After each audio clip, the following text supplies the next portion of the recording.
Welcome back, guys. Welcome back to episode number 3. Stop wasting money now.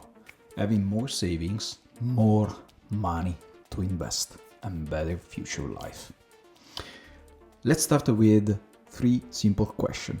Have you started budgeting and tracking expenses, as I've explained in the previous videos? And how many monthly payments do you have aside? A kind of emergency fund. And do you know how much money you spend buying things you don't need? Please write in the comment, I'm really interested about your opinion. And now in a nice citation, we buy things we don't need with money we don't have to impress people we don't like. A very important quotation, my honest opinion. Please subscribe, put a like, tell me what you would like to see in the next episodes. Now, let's start to talk about a survey I have found made by Clever Real Estate about reckless spending habits in 2024. We don't see only how and why they spend money, but especially about feelings about financial habits. This is a really important thing to basically understand that basically feelings, the emotional sphere, it's directly connected with our budget. This is something that maybe not all the people think about, but it's really important to consider. Now some numbers. 74% have an overspending problem. And I think this is not only in US, but we can apply this kind of statistic even elsewhere. Then another interesting number is that 55% spend recklessly.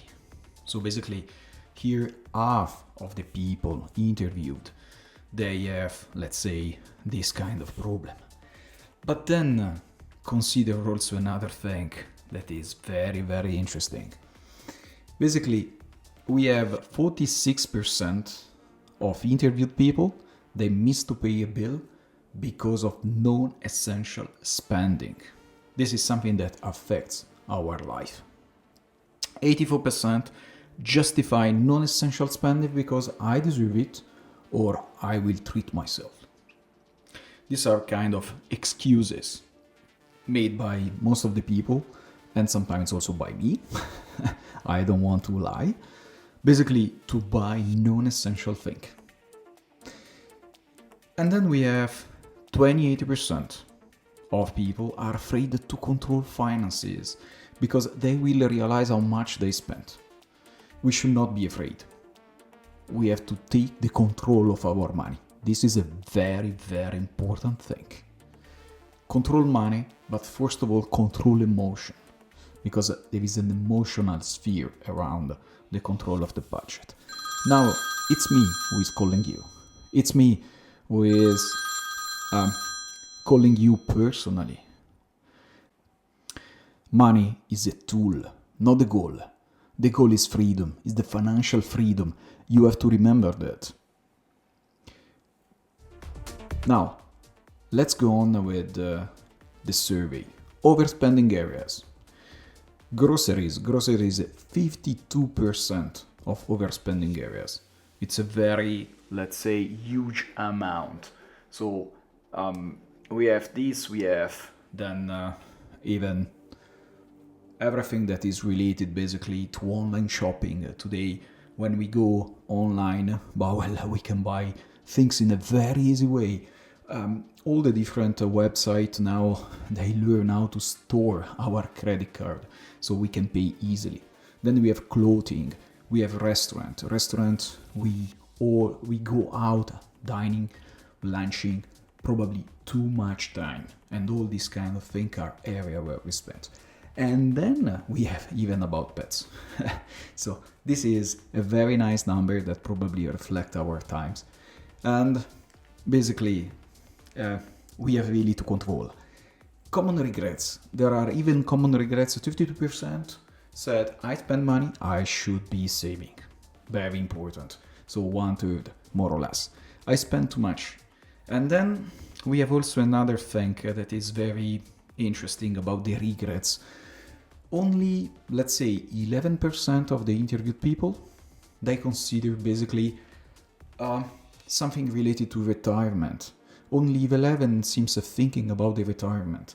You should think about retirement when you are young, not when you are old, because is past too much time, it's too late to save money and especially to invest. You have to do it when you have time. This is very important and crucial. Then other part, 32% avoid spending discussion in a relationship. This is a very interesting topic because here we start to see that basically emotions, feelings are really part of budgeting, even in a couple. They avoid discussion because of tension, because probably they don't want to create the tension, and here numbers are quite high. Other people are embarrassed to talk about financial habits with their partner, and this is another strange thing, because usually when you are in a couple you should be able to basically discuss with your significant other about especially money, about especially budgeting, because depends on the future. On budget depends on the future of a couple, the future of a family, kids, let's say buying an house, doing some investment, have a kind of nice life, let's say. But yeah, unfortunately, it seems there are some, let's say, issue. And then there are other people that they never discuss finances with partner and family. In this case, the boomers are the highest number. It's very difficult for me, let's say, to understand this kind of behavior, because usually, as I said, budgeting and financial habits are really important to be discussed in a couple, among two people, or in general in a family. Another important thing that we can find from this survey, it's mainly about who believes money buy happiness and who don't. And here we can see really the difference. Basically, people who believe money buy happiness are kind of people that basically use more often this excuse to buy useless things like I deserve it. So it's a kind of excuse that they use, and they use more, let's say, this excuse to buy unnecessary things. Then other people exceed their budget when making a purchase every week. They buy things that they don't need, and we will see how it is really, crucial, this part of buying things that they really don't need. And in general, then they buy also something they never end up using every week. In this case, it's just an 11% and 7% in the other case. But in any case, we have people who do that. 79 purchase an item they will never use. In 79 cases. Okay? So they subscribe to a rarely used service. This happened also to me. That is, I subscribe, for instance, to some kind of online service, a course, or a newspaper, magazine, what you want. Or it can be also just the gym. And basically, I subscribe, I don't use it. Basically, all of them are money wasted. Then, an interesting thing is, half of the people buy an item just because it's on sale. You think to make a great deal, actually, you spend money. It's not that you have saved money. You have this impression, but actually you have spent a lot of money. And then other, they buy item they don't use. And this is crazy because we have 19 and 15% that are important percentage. So number one, how can we deal with the subscription and membership? Because we pay things we don't use. So the problem is that at the end of the month we will have a bill, or at the end of the year, and basically have just money wasted. First thing, track and review all the subscription every 3 months and cancel what you don't actively use. Because if you don't use, basically you have just money wasted. You don't get any benefit. And especially start to consider a year cost. Basically, $20 a month subscription is equal to $240 a year. You have always to project the monthly cost to a year cost. This is really, really important because it's the only way that you can actually track and understand really well how you waste basically money. Now, let's try to make a simple table. Okay? Very simple table. We put the subscription. For the time being, we just have $240. And let's see a bit how this wasted money will basically evolve during our discussion. Now, let's go on basically to this kind of other part of the survey. Basically, spending habits, they just push back. They just slow us down to reach life goals, to live financial goals. And especially weekly, when we go out to eat, we order food delivery and so on. Basically, it's a very huge waste of money. Another thing is to buy a cup of coffee, a tea, or whatever you want through basically food that has expired, or just basically things that I have bought but then I don't eat. All this money, when you throw in the bin, it's like if you throw money. When you throw this kind of thing in the bin, you throw money. Then we do a lot of shopping online. We pay extra for faster shipping. And it's crazy, all these kind of expenses, all this kind of money that we put in services that we could avoid.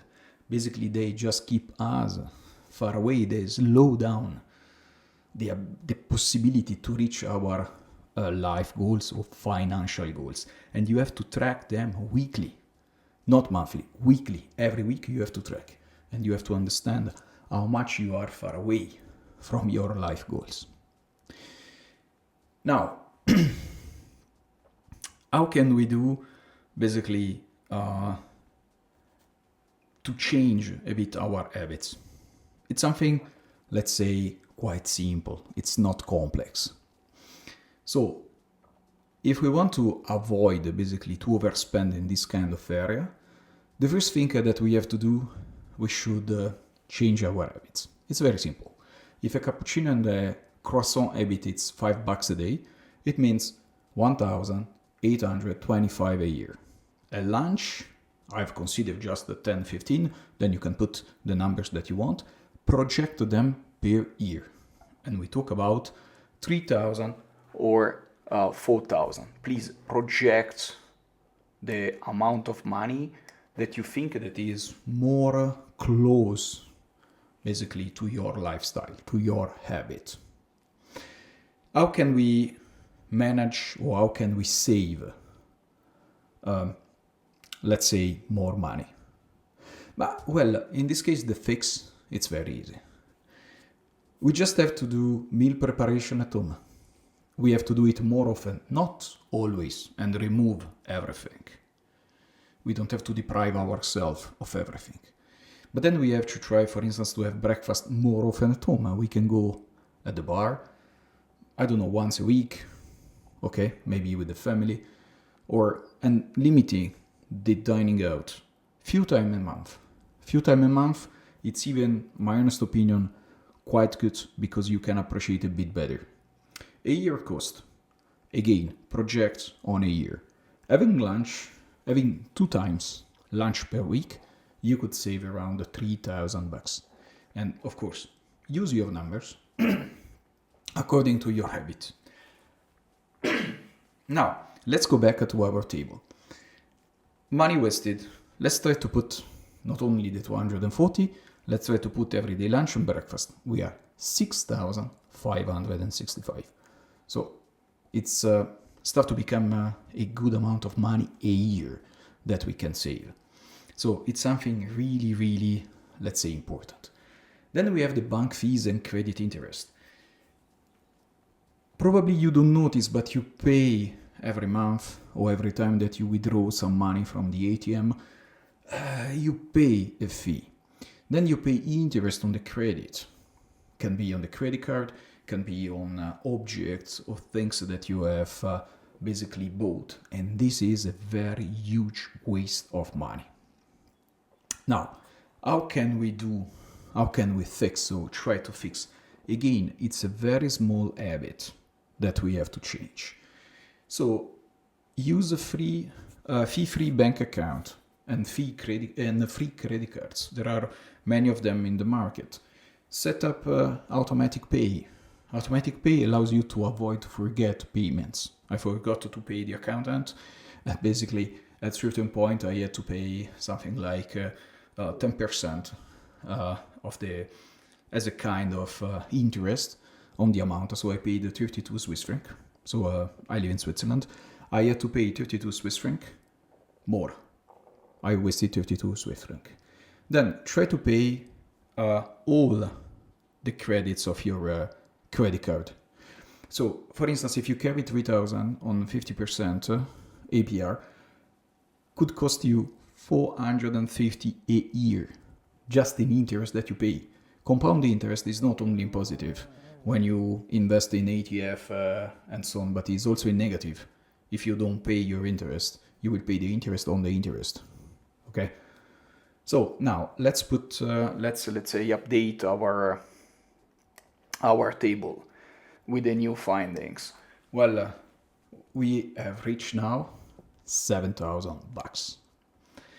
Again, adapt with the amount of money that you think it's more correct to your lifestyle, to your habits.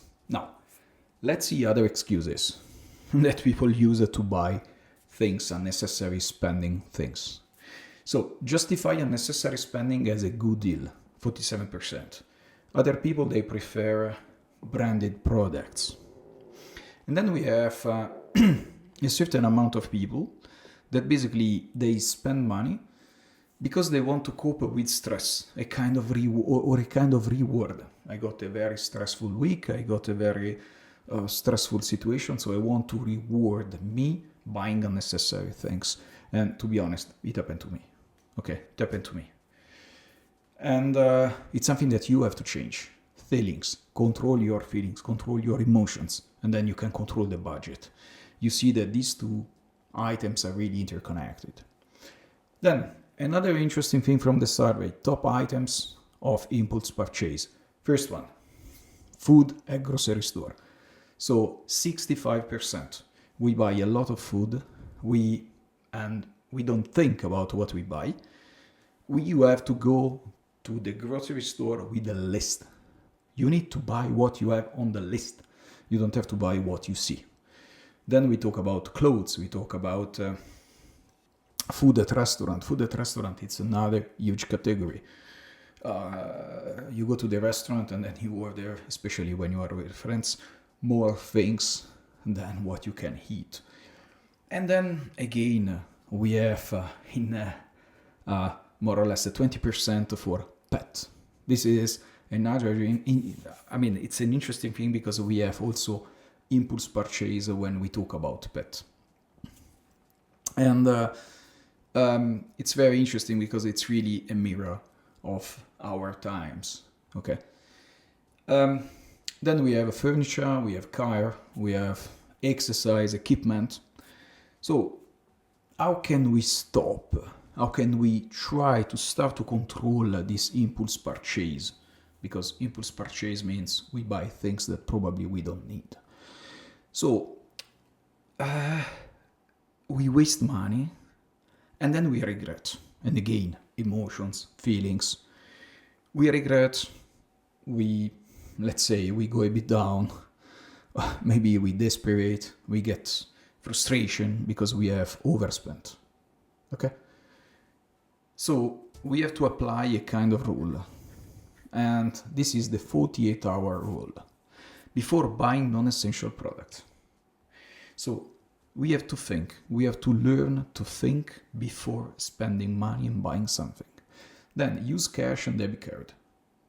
Debit card It's something that when you use it by your app or whatever, you see immediately on your bank account that you have spent money. You don't have to wait 1 month. You have immediately, so the money are immediately taken. So you avoid also to have problem with interest on the credit card and so on. Now, let's do again a bit of math and consider the year cost. If you cut $100 a week on impulse shopping, you can save $5,200 a year. Unbelievable. $100 a week. It's just a simple math. For this reason, I'm telling you, do things weekly, not monthly. Now, let's update our table. We are at $12,250. Again, try to think about your habit and put your numbers. Not sure if they will be the same, higher or lower, but try to do this kind of exercise by yourself. Now, another interesting, let's say, part of this is about fears and shame. People avoid to think about their finances because it's something that creates stress. It should not create stress. You should not be stressed because you are trying to control your future, you control your finance, you control, what will be your goals. This is important, your financial goals. Then someone has even cried, they feel guilty about their spending. They feel also ashamed of their financial state. And this is something that personally happened to me time ago when I started to work. Basically, after 2-3 years, before going on holidays, I had minus 200 euros on my bank account. That I feel really ashamed because I thought, okay, I've done something really bad. I'm not able to manage my goal, my personal finance. So was 1 or 2 days that it was really, let's say, really, really sad. So at a certain point, I start to change, I start to slowly change my financial habits, create budgeting, and try to save up money in order to get back, let's say, to a normal shape. And then we have 28%, they are afraid to check their finances because they realize how much they are spending. Again, emotional feelings, you have to take control. And then you will see how at the beginning maybe it's a bit difficult, but then step by step you will manage, let's say, to arrive at a good financial state, a good financial budgeting. Okay. Now, number 6, lotto, lottery and gambling. Most of the people lose more than they win. This is clear. So how can we fix it? So it's not really difficult in this case because you have always to think that basically gambling is not an investment. You just lose money and then try to avoid to enter in this kind of, let's say, mental state or disease about compulsive gambling. So avoid to do that. If you spend something like $20 a week on a lotto, it means 1,040. Try to check online 1,040 a year. If you would have invested in SP 500, how much you will have in 20 years or 30 years. It's really amazing. The amount of money that you could have earned doing a very simple cut a week and invest them, for instance, via an ETF. Now, let's update. Now we have passed the $13,000 a year. $13,000 burned. Summary. Small changes could really lead to a big savings. Invest them. You have to learn how to save money, how to control emotion, to control your budget. You have then the amount of money that you could invest for, let's say, a better life, for retirement, for personal project, let's say, to achieve your financial goals. This is something really, really important that you have to do and you have to act now. Again, control your money via your emotions, your feelings. This is the first thing that you have to check. You see, they are fully, totally interconnected. So I thank you very much for the time that you have dedicated to me. I hope that this video is useful for you. Please subscribe, put a like, follow me, and write in the comment what you think about it. Thanks a lot and have a good day. Ciao!